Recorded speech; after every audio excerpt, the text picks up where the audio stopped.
What's up, guys, and welcome to the Clench.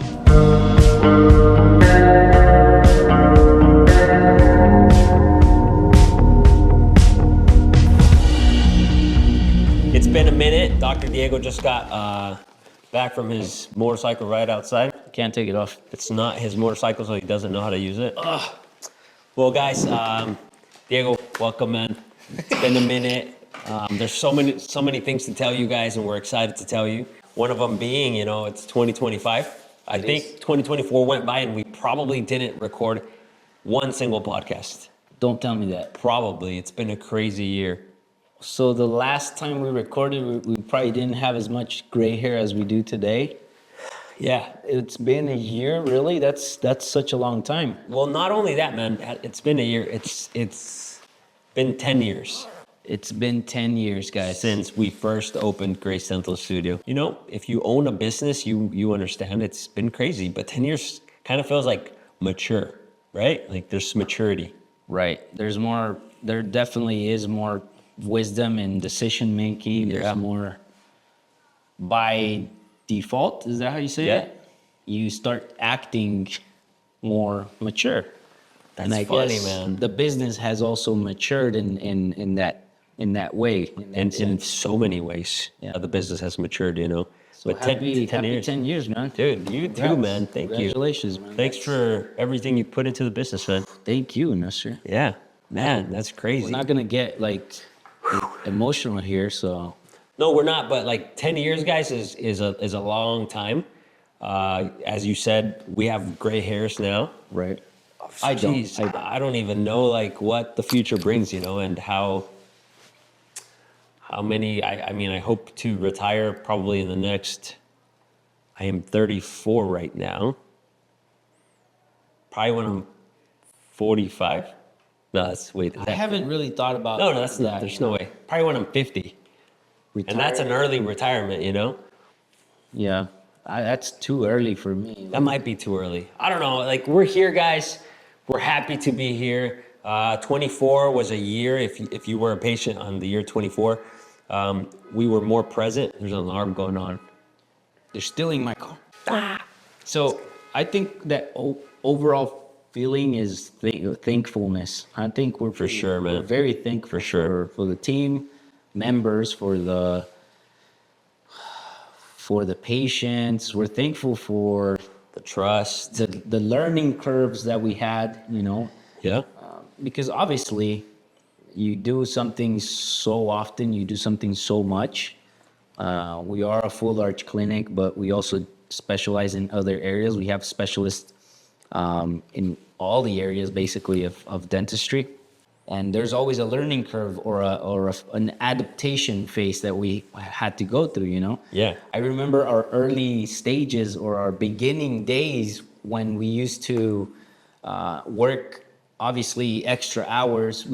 We'd even sleep here. We would sleep here, Diego. That was a thing, when we started this clinic, we would sleep here.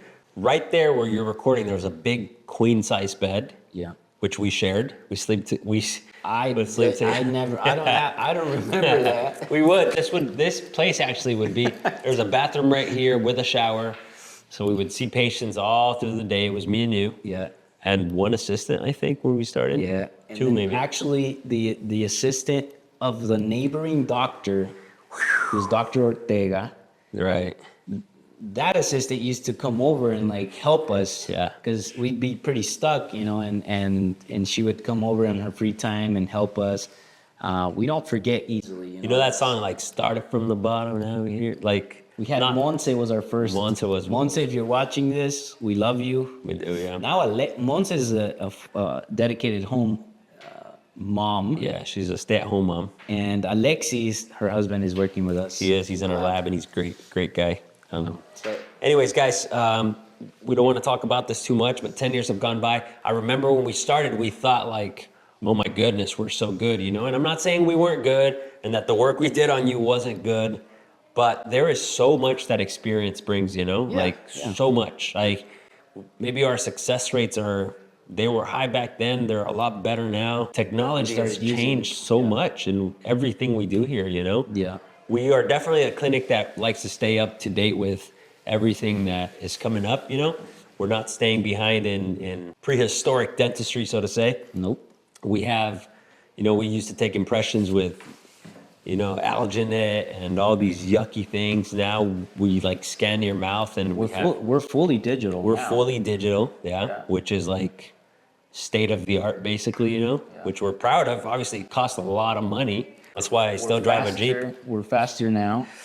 But Because of that, we are faster, but yeah, also more efficient. Because sometimes when you're fast, you can confuse that with being a little bit. true. How do you say?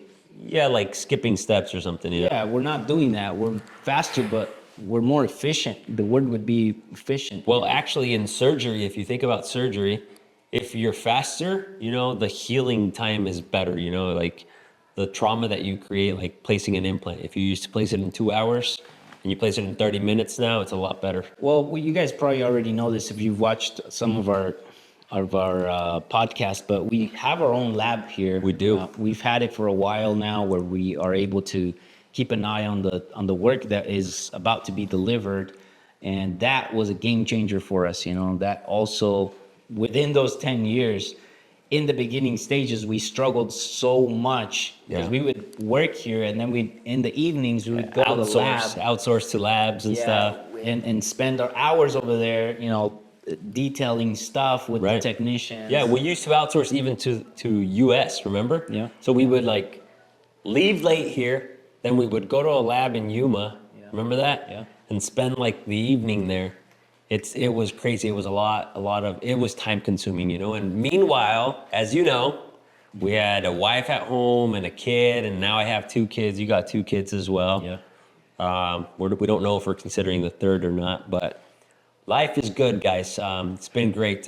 Back to our beginnings, Diego. Remember when I would assist you and you would assist me? Yeah. And it's kind of funny because it would be like, would be assisting the patient, you know, like you'd be doing, and I'd be here, and then it's almost as if I would put a mustache on and like the patient was done, I would suction, I'd clean up, I'd go to the reception, you know, and it'd be like, oh, hello, Mike, it's gonna be $100.25 kind of thing, you know, and like, aren't you Dr. Nestor, you know? And then I would help the assistant clean up, you know, because it was only one assistant, and it was like at one point we only had one chair, but then probably like a year later we got another a second chair. So we were overwhelmed as dentists, not knowing how to do business. Which is a huge topic that you hear on podcasts everywhere about dentistry, you know, like everybody teaches you, or you want to be like a good dentist, but nobody teaches you the business side of the industry, you know? It took us a while until this is the learning curve that I was talking about, you know, like it took us a while to realize that we needed a manager. You know, if we would have gotten a manager since like soon enough, I think it would have helped us. It would have helped us. It would. It just, we were doing everything, you know, we were doing accounting, we were doing lab, we were doing patient coordination, we were doing multimedia. Hiring employees. We were hiring and firing employees. We were doing everything, guys. And that just takes a toll on you. And you come to the big word, you know, burnout, you know, and I can say I lived through that. And it was a bad stage in my life. Yeah. It was a stage where I was more absent than I was present.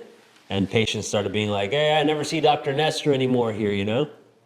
Just today, I placed a bone graft on a patient. It's been a patient for very many years. And she's like, I specifically just want to see Dr. Nestor, you know? That always feels good when patients ask for us. Yeah. And when we have the time, because now we still work, guys. We really still work. I'm always doing surgery and stuff. But it's good to see like the OGs of our patients, you know, like 9 years ago or 8 years ago or 10 years ago, you know, the very first ones, and they still stay loyal to you. Yeah, the ones that saw our beginning process, you know, where our office was all tiny, and they obviously saw the deficiencies we had, you know, when you don't have a receptionist and the assistant is the receptionist, you know, and they were cool with that, you know, they were trusting that we were still going to do a good job, and we really appreciate that, and we will never forget that, you know. Something we don't do anymore, I don't do it, and it's not to be rude or anything, is our patients used to all have our phone numbers. which was, it's, you know, a blessing and a curse, you know, because sometimes they'll just text you and be like, and say nice things, but sometimes they'll be like, I want to make an appointment, and it's 9 p.m., you know, or Emergencies because they because they had an emergency, either them or their family member or something, and our phones would be, I mean, everybody has a phone problem these days, you know, but having your patients have your number. I think that I could blame the burnout on that part of the. Could have been. I remember that. Could have been. Being on the phone, like, Yeah. literally. Yeah. Right after I see the patient, I went back to my phone and I'd answer a bunch of texts and a bunch of phone calls, or trying to keep up. And Yes. I couldn't do it. Yes. So I started lacking a lot on the communication with patients. Or something we do nowadays is like we do surgery on a patient, and then our patient coordination team calls them, is like, check up on them. You know, we would do that too. Like, hey, Roger, just checking on you, man. Everything healing well. You know, send me a picture. Like, I remember going home to my wife and kids and being like, sorry, honey, I'm home, but I'm like still working. Like, I'm not really home yet. And I would walk to the backyard and hop on phone calls, whether it be first time patients, you know, trying to like have them book their appointment, or it was everything, man. Yeah. And that went on If till you're late. watching this video and you're a business owner, you understand Yes. exactly Yes. what we are talking about.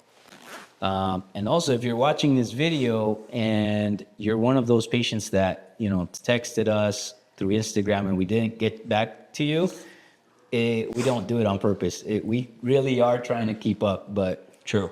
But we do have Instagrams. And no hard feelings. We're a little more active on Instagram. So mine is Dr. Ness. So it's a bit bloody, so I don't fully recommend you follow it unless you don't mind the blood and the surgery. Dr. Diego has an Follow me. Instagram. I'm very clean. Dr. Diego Very Marquez. cool in my Instagram.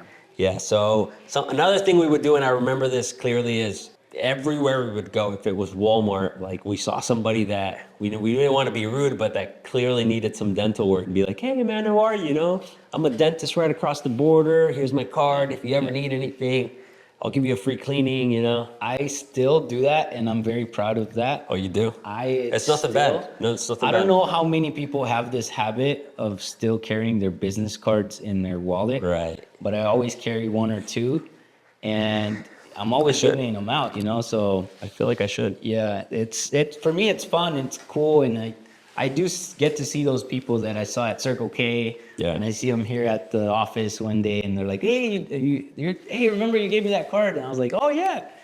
And to me, that's really really cool. But It's a fun thing. back then, we'd even go to the trailer parks. Remember? Dude. We'd go to the trailer parks Because we knew like trailer parks is where, you know, the whole snowbird situation happens. You know, people come, they rent they have an RV and they park it, and that's fun. here in Yuma, Arizona. There's a lot of trailer parks. Yeah. Of the what do you call RV it? park The mobile community. yeah. The floating I don't know. population of snowbirds, and yeah, we'd go around, and it's a little embarrassing, but Yeah, you'd like- be like, hey, I'm a dentist, and most of the time you'd get like really good response most of the time. Well, now that I think about it, and it's not that I've changed in that, like if you have your dentist come knock at your door, Right, there's but something not very professional about that. no, it's because they're beginning, you know, Right, like right. they're starting out, and it's fair, and it's at that point it was cool. But if I don't think I would do that right now. Yeah, I think I still have the when we started 10 years ago, there were still phone books, and I think we made it to the phone book one time. Yeah. Right? Yeah, That's yeah. funny. Last thing that we did that I think was cool, and this is kind of like a started from the bottom Now we're situation. Yeah. Now we're here. Is we worked 2 jobs, so we would have 2 patients a week. Now the schedule's packed with patients, thanks to God.